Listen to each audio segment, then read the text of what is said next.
मुंबई तो जब मैं मुंबई वीटी स्टेशन उतरा, टैक्सी से जा रहा था तो हाईवे देख के लग रहा था कि अलग दुनिया ही लग रही थी, जो कभी सोचा भी नहीं था। टीवी भी इतनी गांव में सबके घरों में नहीं होती थी, कभी पिक्चर में देखते थे और वो मुंबई हमारे आंखों के सामने थी। और वो मुंबापुरी जो लोगों के सपनों को सच करती है। लेकिन मैं ईमानदारी से बोलूँ तो मैं आया था कि यहाँ पे साइंस लूँगा, पढ़ूँगा, लिखूँगा, एमएससी करूँगा।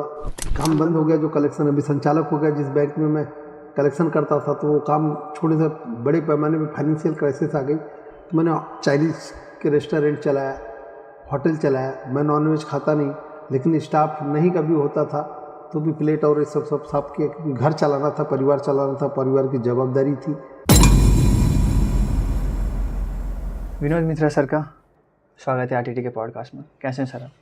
बढ़िया, धन्यवाद। आपने मुझे मौका दिया, उसके लिए मैं आप और आपकी पूरी टीम का धन्यवाद करता हूँ। जी सर, मुझे ना वेट नहीं हो रहा आपके पॉडकास्ट करने के लिए। ठीक है, पॉडकास्ट स्टार्ट करते हैं आपके लाइफ से। ये जर्नी कैसे स्टार्ट हुई, आप मुंबई में कैसे आए? एक्चुअली मुंबई का और हमारा, मुझे लगता है कि अभी ये तीसरी पीढ़ी का संबंध है। 1946 में मेरे फादर रोजी रोटी की खोज में उत्तर प्रदेश के आजमगढ़ से निकल करके मुंबई में आए।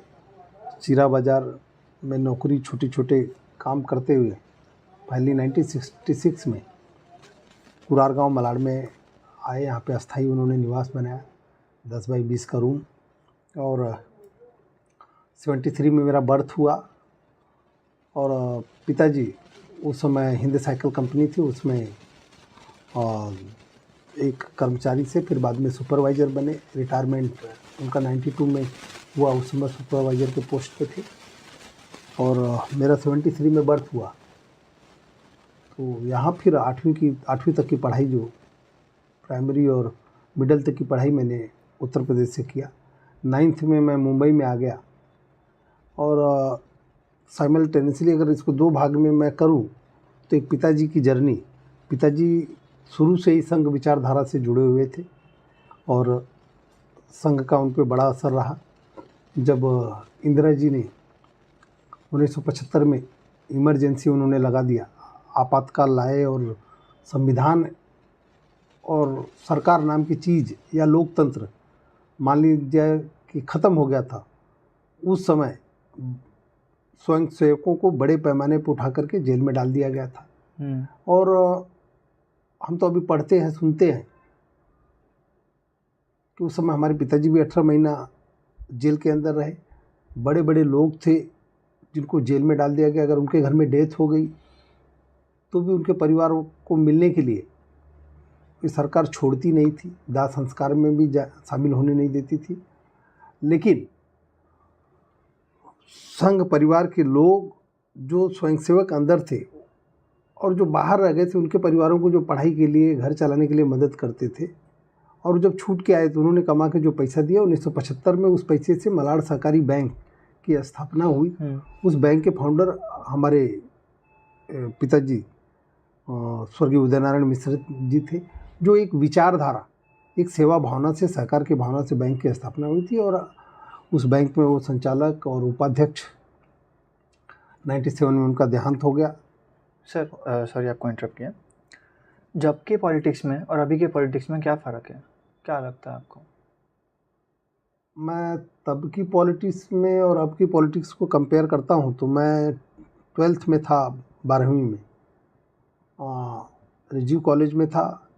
उस समय भारतीय जनता पार्टी इतनी बड़ी नहीं थी, है ना, लेकिन विचारधारा और लक्ष्य के मामले में इतना सटीक थी और कार्यकर्ता भी कम थे। तो अब तो पार्टी बहुत बड़ी है, तो एक दूसरे के लिए, है ना, इतना अपनापन था कि अगर कोई कार्यकर्ता अगर दिखे नहीं तो लोग पूछते थे कि वो कार्यकर्ता अपना दिख नहीं रहा है। और 2-4 दिन हो जाए अगर नहीं दिखा तो लोग उसके घर पे पूछने चले जाते थे। संख्या भी उस समय कम थी और एक लक्ष्य से और एक मतलब रास्ते और सिद्ध तरीके से और स्वच्छ भावना से लोग एक दूसरे से जुड़े हुए थे, जिसका नतीजा था कि 84 में 2 सीट से भारतीय जनता पार्टी आज विश्व की सबसे बड़ी पार्टी और 3 बार केंद्र में सरकार बनाई है। तो ये बड़ा परिवर्तन है। और कोई किसी की, मैंने देखा हमारे घर में लोग आते थे, टिकट कितनी बार नगर सेवक, ये सक्षम है इसको लड़ लेना चाहिए, ये सक्षम है इसको लड़ लेना चाहिए, सब लोग मदद करके एक दूसरे से चुनाव लड़ाते थे। जीत भी बहुत कम हासिल होती थी, लेकिन एक मन में भाव था कि भारत माता को परम वैभव की तरफ लेकर के जाना है, भारत माता को सबल बनाना है, उसके लिए काम करना है। इस विचारधारा को लेकर के लोग काम करते थे।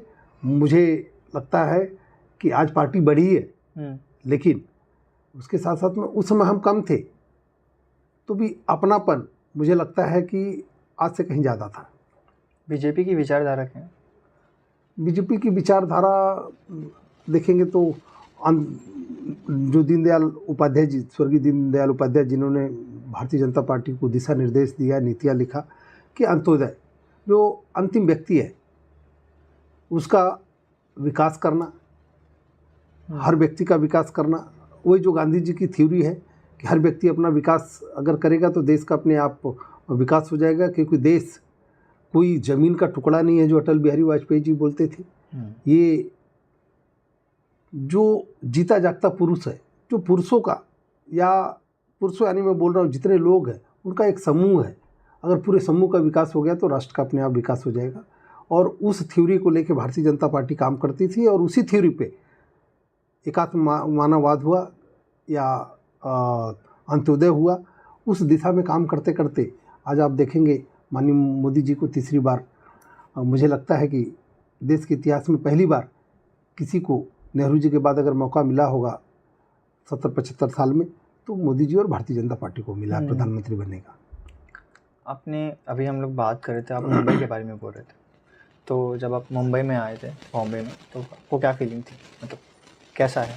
हाँ, अब आजमगढ़, वो भी एक रूरल गांव से मुंबई, तो जब मैं मुंबई वीटी स्टेशन उतरा, टैक्सी से जा रहा था तो हाईवे देख के लग रहा था कि अलग दुनिया ही लग रही थी, जो कभी सोचा भी नहीं था। टीवी भी इतनी गांव में सबके घरों में नहीं होती थी, कभी पिक्चर में देखते थे, और वो मुंबई हमारे आंखों के सामने थी।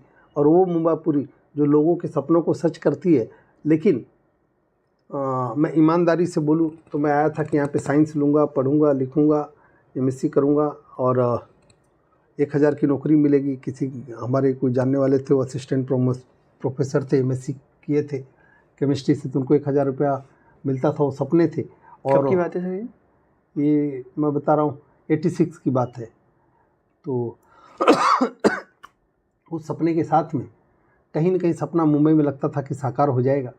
और यहाँ पर आने के बाद एक तरफ पिताजी का सेवा का भाव, बैंक के माध्यम से निस्वार्थ, उस बैंक से न सिटिंग फी, न टीए, न डीए कुछ न लेते हुए जिस तरह से एक वृक्ष काम करता है कि वृक्ष धूप हो, बरसात हो, ठंड हो, सब कुछ झेलता है, यहाँ तक कि पत्थर भी झेलता है, लेकिन कभी फल अपने लिए खाता नहीं। अगर फल देता है तो दूसरों को देता है। उस भावना से अगर निस्वार्थ हो, अगर मैंने काम करते हुए देखा तो उनको देखा, वो माहौल था। दूसरी तरफ पॉलिटिकल लोग आते थे, पॉलिटिक्स में जो कि पावर होता है, एक अट्रैक्शन होता है, वो भी मैं घर पे देखता था। और दूसरी तरफ पिताजी का त्याग और समर्पण समाज के लिए, कि जो सैलरी मिलती थी उनकी, उस समय मुझे लगता है 2800 से 3200 कुछ उनकी 92 में रिटायरमेंट के टाइम सैलरी थी। वो सैलरी भी कभी पूरी घर में नहीं आई। अगर कोई गरीब स्वयंसेवक रहा होगा, उसको फीस भरने के लिए स्कूल और कॉलेज में नहीं रहा होगा तो उसका भर दिए होंगे। और अगर ज़्यादा लोग आ गए तो उसमें सबसे पहले लड़कियों को प्रायोरिटी दी जाती थी, उसके बाद लड़कों को दी जाती थी। तो एक समर्पण और त्याग और एक अपनापन जो देखने के लिए मिला। और 92 में मैं भी महानगर पालिका का चुनाव था, उसमें काम किया। काम करते करते मैं बस्ती अध्यक्ष, जो अभी बूथ होता है, फिर युवा मोर्चा का वार्ड अध्यक्ष के साथ साथ में मैंने मंडल का महामंत्री, जिला का मंत्री, मुंबई का सचिव, जिसको मंत्री बोलते हैं, फिर महाराष्ट्र युवा मोर्चा का मैं जनरल सेक्रेटरी, जिसको महासचिव या मंत्री महामंत्री बोलते हैं, करते हुए मुंबई बीजेपी का सचिव, अनेक जवाबदारियों से होते हुए मुंबई महानगर पालिका का नगर सेवक, और 2019, 20, 21, 22 में मुंबई महानगर पालिका का भारतीय जनता पार्टी का नेता। ये मेरा राजनीतिक कार्यकाल रहा। साथ ही साथ मैंने 97 में 92 में रिटायरमेंट हुआ पिताजी को। उसके बाद उनको अस्थमा हो गई। बड़े भाई और मेरे छोटे भाई परिवार में है, दोनों जन पढ़ रहे थे, और पिताजी जैसा बताया कि सब सर्विस फंड तक भी उन्होंने दान दे चुके हुए थे। और उस समय मैं रेलवे का कॉन्ट्रैक्ट और इमिटेशन की फैक्ट्री, साथ में उनका इलाज हर हफ्ते में, ये सब देखते देखते घर की परिस्थिति बहुत ख़राब हो गई थी। तो उस घर को चलाने के लिए मैंने आज जिस बैंक में मैं मलाड सहकारी बैंक में चेयरमैन हूँ, उस बैंक में मैंने डेली कलेक्शन का काम किया। मतलब 100-100, 200 रुपया, 10-10 रुपया, 20-20 रुपया घर घर से कलेक्ट करना। उसमें 3%, 2 से 3% कमीशन मिलता था, उससे घर चलाता था, है ना। और जो कभी कोई 1000 रुपये भी देते थे कलेक्शन, तो 1000 रुपये देते थे तो मुझे रात को 11 बजे मैं जाता था उनका पैसा लेने के लिए, क्योंकि रात को ही बुलाते थे। उनके काउंटर भी अंदर कर देता था। तो मैंने कभी अपने आप को उस काम को छोटा नहीं समझा, क्योंकि मुझे अगर 1000 रुपया दे रहा तो मुझे 30 रुपया कमीशन मिलता था। तो उसको योगदान करता था कि मेरा एक कस्टमर और उसका एक रिलेशन बना रहे। और फिर वो काम 2000 में चुनाव हुआ, तो मैं बैंक का चुनाव में चुन के आया संचालक 2001 में। उस समय बड़े पैमाने पे काम बंद हो गया, जो कलेक्शन अभी संचालक हो गया जिस बैंक में मैं कलेक्शन करता था, तो वो काम छोड़ने से बड़े पैमाने पे फाइनेंशियल क्राइसिस आ गई। तो मैंने चाइनीज़ के रेस्टोरेंट चलाया, होटल चलाया। मैं नॉनवेज खाता नहीं, लेकिन स्टाफ नहीं कभी होता था तो भी प्लेट और ये सब साफ किया, क्योंकि घर चलाना था, परिवार चलाना था, परिवार की जवाबदारी थी। फिर ट्रैवल्स के बिजनेस हमारे साइमल्टेनियसली चल रहे थे, गाड़ी लोन पे लेके वो चला रहा था। और करते करते एसआरए के माध्यम से, और 2006-07 में एसआरए पीक पे आया, तो एसआरए फिर एयरटेल का कॉन्ट्रैक्ट, टेलीफोन कंपनियों का कॉन्ट्रैक्ट केबल लेइंग का, वो लेते हुए अभी कंस्ट्रक्शन का व्यवसाय मेरा है। तो एक खट्टा मीठा अनुभवों के साथ में संघर्ष भरा जीवन रहा है। उसमें अगर देखा जाए तो दुख को देखते, अगर पीछे की ज़िंदगी देखते हैं या हमारा पुराना घर देखते हैं कुरार का, तो आज भी हमारा घर है 10 बाई 20 का। उसमें लादी 2 पार्ट में लगी हुई है। बैंक के वाइस चेयरमैन थे। आधी पुरानी लादी लगी हुई है, पुराने घर के निकाल के, आधी लादी नई है।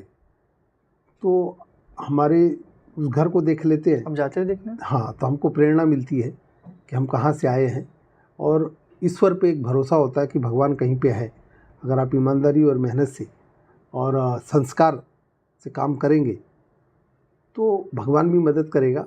और एक कहावत भी है कि खेती उपजे अपने कर में, पिता बड़े और पुत्र बड़े पिता के धर्म में, जो अपने गाँव में बोली जाती थी उत्तर प्रदेश में खास करके, कि खेती जो है अपने पुरुषार्थ से, अपनी मेहनत से खेती होती है। और जो पुत्र होता है पिताजी के कर्म से, अगर बाप का कर्म अच्छा रहेगा तो मुझे लगता है कि आज हम लोग जो भी हैं, मेरे बड़े भाई ऑफिसर है, छोटा भाई गांव में है, और मैं आज जो कुछ भी हूँ, अगर कांटे में भी एक पैर रख दूँ तो मुझे लगता है कि विश्वास है कि मेरे पिताजी का और माताजी का आशीर्वाद है, उनका कर्म है कि कांटों को भी वो फूल में परिवर्तित कर देते हैं। और ये सिर्फ और सिर्फ उनके त्याग, तपस्या और धर्म का परिणाम है। अगर हम अभी की बात करें तो मुंबई महानगर पालिका क्या कर रही है? कुछ फ्यूचर प्लान है उसका? एक मुंबई महानगर पालिका, मुंबई जैसा शहर आप देखेंगे पूरी दुनिया में नहीं है। मुंबई जैसे लोग कहीं पे नहीं है। मुंबई जैसी महानगर पालिका कहीं नहीं, एशिया की सबसे बड़ी महानगर पालिका है। लेकिन उतना ही बड़ा दुर्भाग्य है कि मुंबई महानगर पालिका का एक परिवार, खास करके आप देखेंगे कि शिवसेना उद्धव ठाकरे जी के नेतृत्व में काम करती रही। 97 से वो 4 संभाल लिए शिवसेना के। सिर्फ इन्होंने दोहन किया, मुंबई का विकास जिस तरह से चाहिए उन्होंने विकास किया नहीं। मुंबई को आप होना चाहिए, एक विजन होना चाहिए कि मुंबई आप देखेंगे आज 25 साल मुंबई की ज़मीन 3 तरफ समुद्र से घिरी हुई है, एक तरफ पहाड़ी है, हिल है, तो लैंड तो बढ़ने वाली नहीं है। और उसी में मुंबई का विकास हो रहा है, जनसंख्या बढ़ रही है। मुंबई जैसे वर्टिकल थी अभी हॉरिजॉन्टल थी, अभी वर्टिकल होती गई। लेकिन जो नाले थे उस समय, अपनी ड्रेन थी, वो ड्रेन इंक्रोचमेंट की वजह से कम होती गई, उस पर अतिक्रमण हुआ, नीचे से भराई होती गई, साफ सफाई नहीं होती गई, तो नालों की जो कैपेसिटी है वो कम होती गई। जो रोड इंफ्रास्ट्रक्चर था, जो डीपी पे, आज वो 40 साल में नया डीपी रोड इन्होंने खोला ही नहीं, कोई उसकी प्लानिंग नहीं है, उसके ऊपर कोई जो परमानेंट सॉल्यूशन होना चाहिए कि अपनी ड्रेन कैसी होनी चाहिए, नाले कैसे होने चाहिए। आज अपनी मुंबई की पॉपुलेशन जो झोपड़पट्टी ऐसी थी अब सीधे खड़ी हो रही है, बढ़ रही है, पॉपुलेशन बढ़ रहा है, तो नाले की कितनी कैपेसिटी होनी चाहिए, समुद्र लेवल से कितना ऊपर नाला होना चाहिए, एक प्लान मुंबई सिटी का होना चाहिए। और ठीक है, एक साथ में नहीं हो सकता, जैसे जैसे डेवलपमेंट होगा, बिल्डिंगों का निर्माण हो रहा है, उसी लेवल से धीरे धीरे होना चाहिए। रोड पॉपुलेशन आज 20 साल 30 साल के लिए अपना डीपी आता है, प्लान आता है, डेवलपमेंट प्लान बनता है, तो 20 साल में हम जो प्लान बनाते हैं उसको कितना हम लोग इम्प्लीमेंट कर पाते हैं कि पर कैपिटा हम कितना ओपन स्पेस रखना चाहिए, 4 स्क्वायर फुट रखना चाहिए, तो रख पाते हैं कि नहीं रख पाते हैं। पानी जो सप्लाई करना चाहिए, आज हम 24/7 पानी नहीं दे पा रहे हैं, उसके लिए नए नए प्रोविज़न करना चाहिए तालाबों के, वो हर सेक्टर में नहीं कर पा रहे हैं। जो नदियाँ हमारी, जैसे पोईसर नदी हो, मीठी नदी हो, नदी नहीं, दिन पर दिन वो नाला बनते गए। और साथ ही साथ मुंबई एक शहर है जहाँ पे आप सर्वे कर लीजिए, जहाँ पे उद्धव ठाकरे जी के जनप्रतिनिधि मिलेंगे, वहाँ पे मल्टी लेवल आप बिल्डिंग तो मिलेगी। बिल्डिंग मुंबई में सुने होंगे कि मल्टी लेवल बिल्डिंग मिलेगी, हाई राइज मिलेगी, लेकिन यहाँ पे मल्टी लेवल झोपड़ा भी मिलेगा, है ना। चाहे बांद्रा प्लॉट ले लो, मालूनी ले लो, है ना, अलग अलग एरिया ले। अब तो कोई भी उठा लो, जहाँ भी शिवसेना उबाठा का नगर सेवक, वहाँ पे चले जाना, 3-3 4-4 महले के इन्होंने झोपड़े भी बनाना चालू कर दिया। क्यों? सिर्फ पैसे के लिए। मैं बोलता हूँ वो मालूनी में देखो, पिछले साल हर साल का है बारिश, कोई न कोई झोपड़ा गिर जाता 4-5 महले का अगल बगल वाले के ऊपर, वो तो खुद तो उनकी जान जाती है, जो बगल वाले बेचारे निर्दोष है, जिन्होंने गलत नहीं किया है, ग्राउंड फ्लोर ही बना के रखा है, उनके ऊपर गिर जाता है, रास्ते पे चलते हुए लोगों के ऊपर गिर जाता है, उनकी डेथ हो जाती है। तो ये कहीं ना कहीं मुझे लगता है कि पैसे के लिए मुंबई को बकाल करने का, यानी बेकार करने का काम तो इन्होंने किया ही है, साथ ही साथ लोगों के जीवन को भी दुभर किया है। इससे अगर आप नदियों को संकुचित कर दिए हो, अवरुंध कर दिए हो, तो पर्यावरण पे भी फर्क पड़ रहा है ना। वहाँ पे सीधा ड्रेन डाल दिया गया है। मुंबई के अंदर STP सीवेज ट्रीटमेंट प्लांट थे ही नहीं, हजारों लीटर, लाखों लीटर पानी अनट्रीटेड, मतलब वो स्लज का, टॉयलेट का पानी सीधा समुद्र के अंदर डाल दे रहे थे। आप गूगल सर्च कर लीजिए, गूगल सर्च करेंगे तो अपना 8 किलोमीटर तक पानी समुद्र के अंदर पोल्यूटेड है। मैं 2018-19 का डेटा बता रहा हूँ, पोल्यूटेड है। बांद्रा है, वर्सोवा है, मालूनी है, ये अपना मनोरी क्रिक है, वहाँ पे 3 किलोमीटर तक ऑक्सीजन लेवल 0 है। वहाँ की जो मछलियाँ लोग खाते हैं, लोगों के स्वास्थ्य के लिए हानिकारक है। तो उस पर एनजीटी ने करोड़ों रुपए की पेनल्टी लग रही थी। अब जब सरकार एकनाथ शिंदे जी, देवेंद्र फडणवीस जी की सरकार आई है, तो अब उसने STP का सीवेज ट्रीटमेंट प्लांट का टेंडर फाइनल किया है, उस पर काम चालू है। सोल्यूशन क्या है सर ये सब चीज़ों का? इसका सोल्यूशन वही सब प्रॉब्लम बात करते हैं, सबके सब प्रॉब्लम के बारे में बात करते हैं।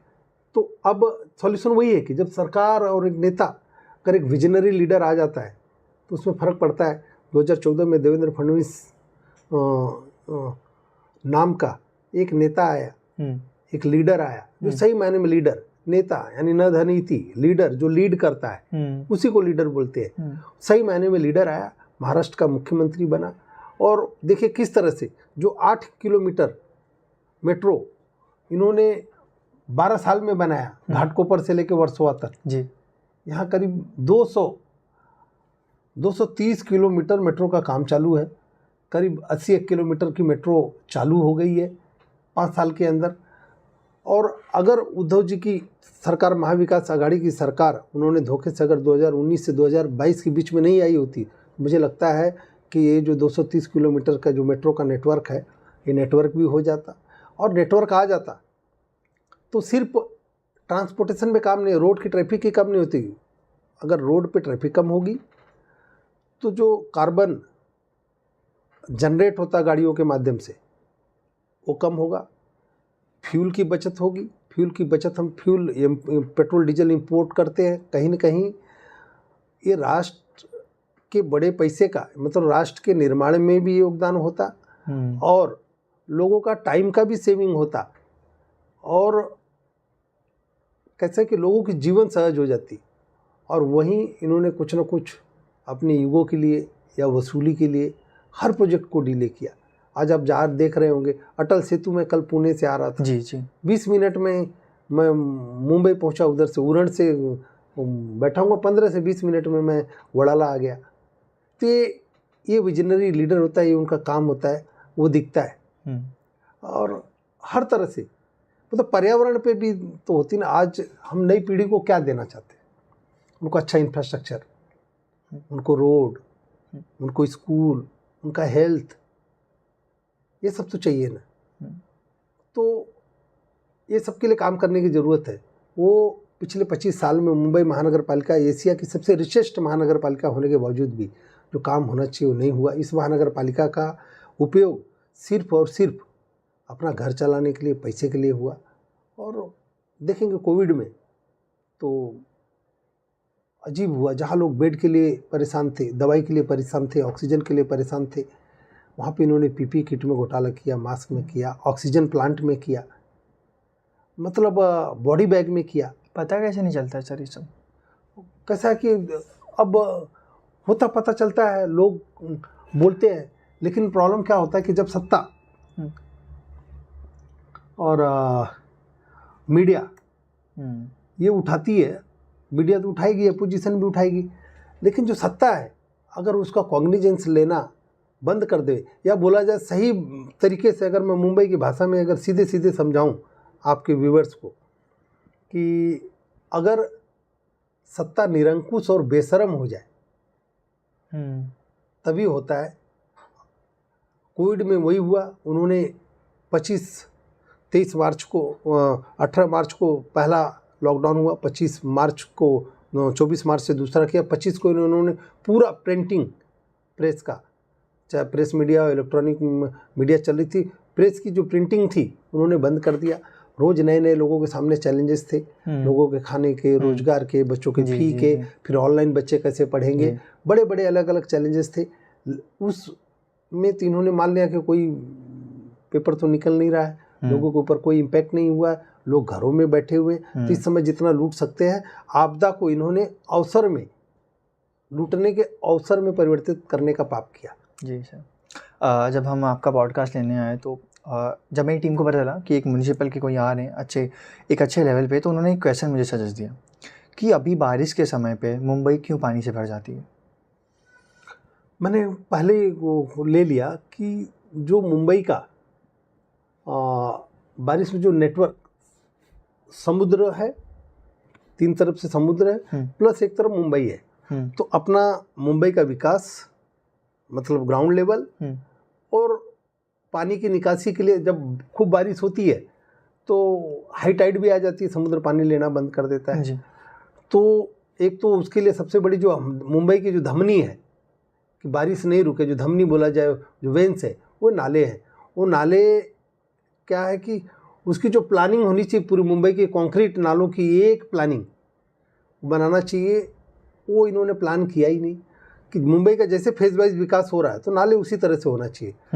नाले एक तो अतिक्रमण की वजह से संकुचित होते गए, नीचे से भरते गए, नाले छोटे होते गए, मुंबई की जनसंख्या बढ़ती गई, मुंबई का विकास होते गया। मुंबई जो ऐसी थी, मुंबई सीधा वर्टिकल बढ़ती गई, और वो कहीं ना कहीं ये लोड बढ़ते गया। नालों की सफाई नहीं होना, नालों पे भ्रष्टाचार होना, इसका पूरा एक ब्रिमस्टो ऐड प्रोजेक्ट था अंडरग्राउंड ड्रेन का, वो आज तक नहीं पूरा हुआ, 20 साल से चल रहा है। तो इस तरह की वजह से होते रहा। अब आप देखेंगे कि जो पहले आप देखे होंगे कि 5 साल 6 साल पहले जो दिख रहा होगा, जो पिक्चर थी मुंबई में सब जगह भरती थी, अब वो भरना कम हो गया है। और मुंबई में अगर 100 mm से ज़्यादा बारिश होगी तो कुछ जगह पानी, ठीक है, समुद्र पानी नहीं लेगा, हाई टाइड आएगा, लेकिन जैसे ही बारिश बंद होगी या हाई टाइड डाउन होगा तो पानी तुरंत खींचना चाहिए, वो पहले खींचता नहीं था, अभी पानी उतर जाता है। तो ये फ़र्क है। जैसे रोड है, रोड में खड्डे, तो रोड में खड्डे यानी इन्होंने अपनी तिजोरी में भरने के लिए वो खड्डे बना के रखे हैं। तो उसमें अधिकारी, नेता, ये सब लोग मिले हुए थे, सरकार मिली हुई थी। और अब देखिए, एकनाथ शिंदे जी और देवेंद्र फडणवीस जी की सरकार आई, उन्होंने डिसाइड किया कि हमको मुंबई को खड्डे मुक्त करना है। तो उसका क्या सॉल्यूशन है कि अब इसको सीधा कंक्रीट के रास्ते कर दो। उन्होंने बड़े बड़े टेंडर निकाला, मुंबई को अलग अलग जोन में वाइस टेंडर निकाला, उसके काम चालू है। करीब 50% के जितना काम पूरा भी हो चुका। जैसे हमारे वार्ड को एग्जांपल के लिए ले लीजिए, वार्ड को मिलके पूरे अलग अलग 227 वार्ड को लेके मुंबई है, हमारे वार्ड में 90% कंक्रीट रोड के काम पूरे हो गए। मतलब 90% रोड पे खड्डे का प्रॉब्लम सॉल्व हो गया। तो ये आने वाले, उसी तरह मुंबई में आने वाले 1.5 से 2 साल के अंदर मुंबई के पूरे कंक्रीट के रोड बन जाएंगे। नई ड्रेन की प्लानिंग हो रही है। जो रोड बन रहा है उसमें डक्ट, हम लोगों ने सजेस्ट किया था कि डक्ट बना दो, डाल दो। जो यूटिलिटी है मुंबई की, चाहे पानी की लाइन है, चाहे इलेक्ट्रिसिटी की केबल है, चाहे टेलीफोन की लाइन, तो रोड खोदने की ज़रूरत नहीं पड़ेगी, उसके अंदर से चली जाएगी। तो रोड भी आपका मेंटेन रहेगा। नई ट्रेन भी बन रही है और उस लेवल से बन रही है, प्लान करके बन रही है, बड़ी ड्रेन बन रही है। मुझे लगता है कि और 1.5-2 साल जाएगा, जो मुंबई का पूरा चेहरा मोहरा बदला हुआ दिखेगा। जो सरकार कोस्टल रोड पे काम कर रही है, बाकी मेट्रोज़ पे काम कर रही है, मुझे लगता है सब रेडी हुआ तो एक नई आधुनिक, युवाओं को प्रेरणा देने वाली, युवाओं को better infrastructure, better opportunity, Mumbai से अच्छा कहीं पे नहीं हो सकता। मुझे लगता है कि ये मुंबई शहर उनके लिए रेडी होगा। जी सर, हमारे पॉडकास्ट में एक लास्ट पार्ट होता है द 3 वंडर वर्ड्स, जिसमें हम आपको एक वर्ड देंगे, आप उसके बारे में क्या सोचते हैं आप बताइए, ठीक है। तो पहला वर्ड ये है सरकार। आप क्या सोचते हो सरकार के बारे में? सरकार कैसी होनी चाहिए? सरकार तो सूर्य की तरह होनी चाहिए, है ना। अगर मैं उसको डिफाइन करूँ तो सूर्य की तरह सरकार होनी चाहिए। जैसे सूर्य है, सूरज को वो गर्मी देता है, उजाला देता है ना, प्रकाश देता है, जिसकी वजह से आदमी, ह्यूमन लाइफ साइकिल से लेकर के प्रकृति, ये सब का ग्रोथ होता है। साथ ही साथ वो समुद्र से वाष्प के वेपोराइजेशन के माध्यम से कितना उसको खींचना है, वेपोराइज करके कितना पानी खींचना हो, वो खींचता है। अलग अलग जगह समुद्र है, अलग अलग जगह से ज़मीन से खींचता है, फिर ब्याज सहित वो बारिश के माध्यम से लौटा देता है। ओके। तो सरकार इसी तरह से होनी चाहिए कि सरकार माई बाप होनी चाहिए, सूरज भगवान की तरह होनी चाहिए कि काम करते समय, लेते समय उसको, लोगों को पता भी नहीं चलना चाहिए कि वो ले रही है टैक्स के माध्यम से, और देते समय उनको लगना चाहिए कि भर भर के दे रही है। जैसे कि अभी की महायुति की सरकार है या माननीय नरेंद्र मोदी जी की सरकार हो, वो काम कर रही है। जैसे भी महिलाओं के लिए देखिए 1,500 उन्होंने की स्कीम लाए कि मुख्यमंत्री लाड़की बहना, या युवाओं के लिए स्टाइपेंड की 6,000, 10,000, 12,000 की जो स्कीम है, मुझे लगता है कि ये प्रेरणा देने वाली स्कीम है, या मोदी जी की स्कीम है। क्यों, एक परिवार कैसे खड़ा होता है, एक परिवार को क्या क्या लगता है, घर लगता है, उसको इंश्योरेंस लगता है, उसके लिए घर में चूल्हा लगता है, उसके लिए हेल्थ लगता है, तो हेल्थ के लिए आयुष्मान भारत। किस तरह से भारत एक व्यक्ति खड़ा होता है, एक व्यक्ति को ध्यान में रख के, जो एकात्म मानववाद की बात किया था, उस तरह की जैसे मोदी जी की स्कीम है। तो आप देखेंगे ना उनकी स्कीम को, तो आपको ध्यान में आ जाएगा कि एक व्यक्ति का विकास हो रहा है, जो दीनदयाल उपाध्याय जी ने नीतियों में किया था। तो ये कहीं ना कहीं ये नई जनरेशन को, नई पीढ़ी को देखने की ज़रूरत है, क्योंकि नई जनरेशन का ही भारत है ना, आगे के भारत तो नई जनरेशन है ना, उनको इस भारत को आगे लेके जाना है ना। तो इस पे उनको कहीं ना कहीं जो देश में काम चल रहा है, और उस पर ध्यान दे करके, कुछ सीख करके इस देश को देने की ज़रूरत है। दूसरा शब्द ये है भ्रष्टाचार। भ्रष्टाचार ये बड़ा विषय है। सिर्फ भ्रष्टाचार आप क्या सोचते हो उसके बारे में? ये ख़त्म होना चाहिए, लेकिन ये भ्रष्टाचार सब लोग इसको अपने अपने तरीके से डिफाइन करते हैं। भ्रष्टाचार सिर्फ इकोनॉमी को ही नुकसान नहीं पहुंचाता है ना, ये मानवता को भी नुकसान पहुंचाता है और इसमें अपने पराये का भेद भी कहीं न कहीं दूरी भी पैदा करता है। क्योंकि अगर आप भ्रष्टाचार को लेंगे तो भ्रष्टाचार कहीं न कहीं, कुछ लोग तो इसको शिष्टाचार मान लिए हैं। भ्रष्टाचार या छोटा हो, भ्रष्टाचार तो एकदम, जब भ्रष्टाचार कब आता लोग बोलने लगते हैं कि जब कोई विशेष व्यक्ति या खुद के साथ में होता तो उनको लगता है कि भ्रष्टाचार। छोटा होता तो मान लेते हैं। जैसे एग्जांपल के लिए किसी को रेलवे का टिकट निकालना है तो रेलवे की लाइन में नहीं लगना है, किसी एजेंट को दे दिए, वो 40 रुपये 50 रुपये जो भी लेता है वो टिकट निकाल के दे देता है, कंफर्म करके टिकट। तो वो भी कहीं ना कहीं वो भ्रष्टाचार है। और लोग करोड़ों रुपया योजनाओं से खा जाते हैं, वो भी भ्रष्टाचार है। जैसे 2014 में तक 9 से 14 तक मनमोहन सिंह जी की गवर्नमेंट में इतने भ्रष्टाचार हुए, इतने घोटाले निकले, ज़मीन से लेके, गोबर से लेके आसमान तक, ज़मीन के नीचे तक, है ना, सारे घोटाले निकले। तो पूरे देश को जो भ्रष्टाचारी था उसको भी लग रहा था कहीं ना कहीं बहुत ज़्यादा भ्रष्टाचार हो गया, पूरे माहौल चेंज हो गया। और उन लोगों ने मोदी जी की गवर्नमेंट को चुन के लाई। तो जब एकदम चरम पे हो जाता तो आवाज़ उठती है। लेकिन अगर भ्रष्टाचार को ख़त्म करना है तो इसको कहीं ना कहीं खुद के अंदर परिवर्तन लाने की ज़रूरत है। हर किसी को सोचने की ज़रूरत है कि मैं जो कर रहा हूँ वो कहीं ना कहीं हमारा जो कृत्य है, हमारा जो काम करने का तरीका है, वो भ्रष्टाचार को बढ़ावा तो नहीं दे रहा है। और हमको कहीं पे भी बाहर जाने की ज़रूरत नहीं। हमारे अंदर दिल है और दिमाग है, और हमारे कोई भी काम करने के पहले हमारा दिल बोलता है कि गलत है या सही है। अगर दिल पे दिमाग हावी होता है तभी गलत होता है। तो दिल तो बोलता अपने अंदर ही है ना, थर्मामीटर दिल ही आपको बोल देगा। अगर किसी की मोबाइल या किसी का कोई कीमती चीज़ आप चुराने की सोचो, दिल बोल देगा नहीं चोरी कर रहे हो, गलत काम कर रहे हो। लेकिन दिमाग होगा तो यार कर ही लेते हैं। तो अपने अंदर ही थर्मामीटर है, अंदर ही हम चेक कर सकते हैं। और हर लेवल पे इसको रोकने की ज़रूरत है। इसको अपने हिसाब से, अपनी सुविधा के हिसाब से डिफाइन करने की ज़रूरत नहीं है। और ये भ्रष्टाचार तो समाज के लिए कैंसर ही है। ये ख़त्म होना चाहिए। कम तो बहुत सारा अभी गवर्नमेंट के चुनाव में देखेंगे डायरेक्ट लोगों के खाते में बेनिफिट जा रही है। तो बहुत सारा लेवल पे कंट्रोल हुआ है। नहीं तो एक समय ये भी था कि देश के पूर्व प्रधानमंत्री माननीय राजीव गांधी जी बोलते थे कि 1 रुपया अगर दिल्ली से चलता है, ओरिजिनल बेनिफिशियरी के अकाउंट में जाते जाते वो पैसा 15 पैसा हो जाता है, 85 पैसे लोग खा जाते हैं। देश का शीर्षस्थ व्यक्ति अगर प्रधानमंत्री ये बात बोलता है तो करप्शन कितने बड़े लेवल पे था। तो मुझे लगता है कि रोकने की कहीं के हर किसी को हर लेवल पे ज़रूरत है। और आज वहीं पे डीबीटी के माध्यम से जो दिल्ली से 1 रुपया निकलेगा सब्सिडी, मान लो जैसे किसानों की सब्सिडी 2000 की, डायरेक्ट आपके खाते में 2000 की 2000 आ जाएगी हर महीने। जी, ये फ़र्क है। ठीक है। तीसरा और आखिरी शब्द ये है, नॉर्मल है सर, आप जो सोचते हैं आप बताइए। कर्म क्या होता है? कर्म। तुलसीदास की बहुत बढ़िया लाइन है ना, कर्म प्रधान विश्व करी राखा। मतलब कर्म ही प्रधान है। कर्म से बड़ा कुछ भी नहीं है। कर्म से भाग्य की लकीरें भी चेंज की जा सकती है। कर्म से हाथ की लकीरें भी चेंज की जा सकती है। कर्म सुप्रीम है, उसके ऊपर और कुछ नहीं है।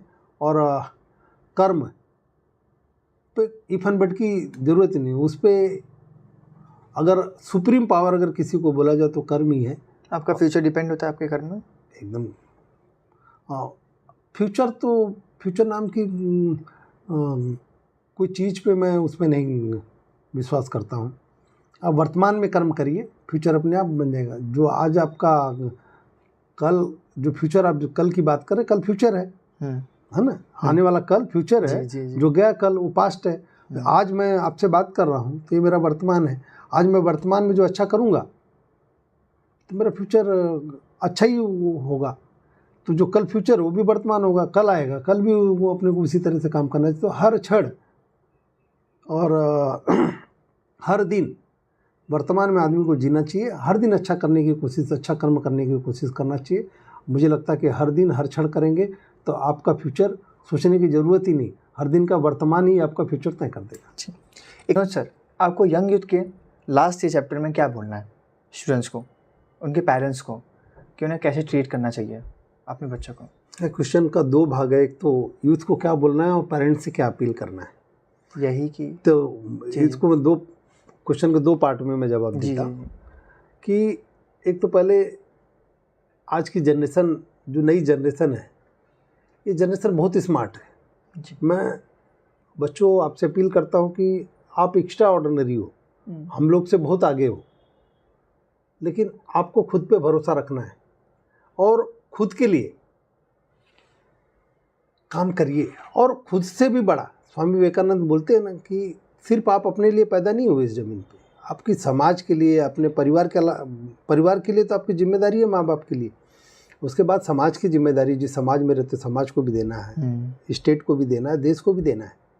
जब आप अपना परिवार, समाज और देश सामने रखेंगे, और जब देश सामने आ गया ना तो देश पहले आता है, फिर परिवार आता है, फिर खुद आते हैं, है ना। तो ये सब सारी चीज़ें, खुद की एक्सपेक्टेशन, खुद की सक्सेस, अनसक्सेस, है ना, ये और भी सक्सेस किस में, आप मान लोगे कि आप एजुकेशन के फील्ड में हो, माँ बाप ने डिसाइड कर दिया कि आपको इंजीनियर बनना है, डॉक्टर बनना है, यूपीएससी क्लियर करना है, एमपीएससी क्लियर करना है, पीसीएस या कोई कॉम्पिटिटिव एग्जाम क्लियर करना है, और आप नहीं कर पाए तो आप निराश होते। आपको निराश होने की ज़रूरत नहीं है, लेकिन जहाँ आदमी फेल होता है ना, वहाँ से सारे रास्ते खुल जाते हैं। अगर पास हो गए तो आपका आगे, सपोज करिए आप बीकॉम कर लिए तो एमकॉम के लिए जाओगे, तो फेल हो गए तो सारे रास्ते खुल गए ना वहाँ से। तो इसका मतलब नहीं कि फेल होना है, आपको आप जो कर रहे हो जिसमें, उसमें बेस्ट करने की कोशिश करो, और मेहनत करने के बाद कभी कभी सक्सेस नहीं मिली, समझो अगर नहीं मिली तो आपको निराश होने की ज़रूरत नहीं। आज की पीढ़ी सी मेरी वही मैं देखता हूँ कि जल्दी से निराश हो जाते हैं, उसमें आ जाते हैं अवसाद, डिप्रेशन, अवसाद जिसको बोलते हैं डिप्रेशन। जी। डिप्रेशन नाम की चीज़ ही मुझे समझ में नहीं, डिप्रेशन क्या होता है, किस बात का डिप्रेशन? अरे पूरी दुनिया खुली है आपके लिए, पूरी दुनिया आपकी मुट्ठी में, आपके कंप्यूटर में। आप चाहिए एक्सपोर्ट करना चाहिए तो एक्सपोर्ट, मोबाइल पे बैठे कैसे एक्सपोर्ट करना सीख सकते हैं, सब कुछ आप जाइए मोबाइल पे, आपके एक सिंगल क्लिक पे है। आपको नया बिजनेस कैसे करना है, आप जनरली पेरेंट्स की जो भूमिका होती है कि अपेक्षा रहती है कि फैमिली कहीं पे गवर्नमेंट का जॉब मिल जाए तो लाइफ सिक्योरिटी आ जाएगी। आप जॉब सीकर मत बनिए, जॉब गिवर बनिए। आप देखिए ना देश में, धीरूभाई अंबानी को देखिए, मुकेश अंबानी जी को, अडानी जी को देखिए, सचिन तेंदुलकर, अनेकों एग्जाम्पल मिलेंगे जिन्होंने, जिनकी डिग्री भी नहीं पता होगी किसी को। बिल गेट्स को देख लीजिए, है ना, लेकिन उन्होंने अपने अपने फील्ड में बेस्ट किया। जो भी करना है, ये अपने सुलभ शौचालय वाले, है ना, पाठक को देखिए, सुलभ शौचालय में उन्होंने इतना बड़ा नाम किया, उनको भारत रत्न दिया गया। शौचालय का काम करना, स्वच्छता का काम करना है, एक मॉडल लेके उन्होंने सुलभ शौचालय मॉडल लेके गए। कितना छोटा काम है, लोग हंसते रहे होंगे, लेकिन आज उनको भारत रत्न दिया गया। सुलभ शौचालय का एक बार मॉडल आप गूगल पे सर्च करके देखिए, तो काम कोई भी छोटा नहीं होता है। तो आप जो भी करते हो उसमें बेस्ट करिए, अगर नहीं हो पाया तो दूसरा कुछ करने की कोशिश करिए। और साथ ही साथ मेरा पेरेंट्स से अपील है कि पेरेंट्स क्या होता, कभी कभी अपने सपने बच्चों पे थोप देते हैं, तो वो थोपने की कोशिश नहीं करना चाहिए।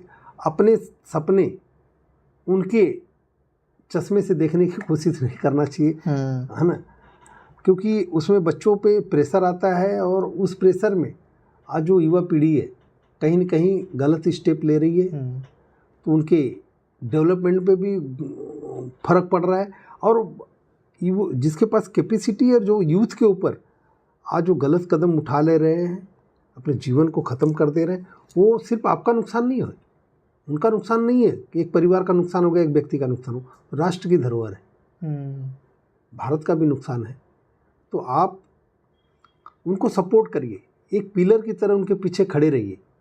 आँख तो सीसीटीवी जैसे रहती है ना, सीसीटीवी मॉनिटर करने के लिए रहता है कि कहीं पे क्राइम, आप सीसीटीवी की तरह आप नज़र रखिए उन पे कि कहीं मेरा बच्चा गलत लाइन में तो नहीं जा रहा ना, गलत साथ में तो नहीं है, नज़र रखनी चाहिए।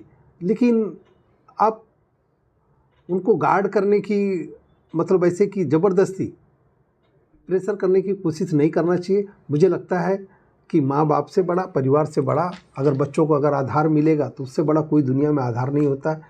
बच्चों के लिए माँ बाप ही आसमान और धरती होते हैं, और मुझे लगता है कि दो अगर ये आधार मिले तो कोई भी बच्चा अपने ज़िंदगी में, अपने लाइफ में, अपने देश के लिए, अपने परिवार के लिए वो बेस्ट कर जाएगा। जी सर। तो विनय सर, यही था हमारा पॉडकास्ट। आपसे मिलकर बहुत अच्छा थैंक यू, लगा। Thank you. जय हिंद, जय भारत। मिलते हैं एक नए पॉडकास्ट में। जय हिंद।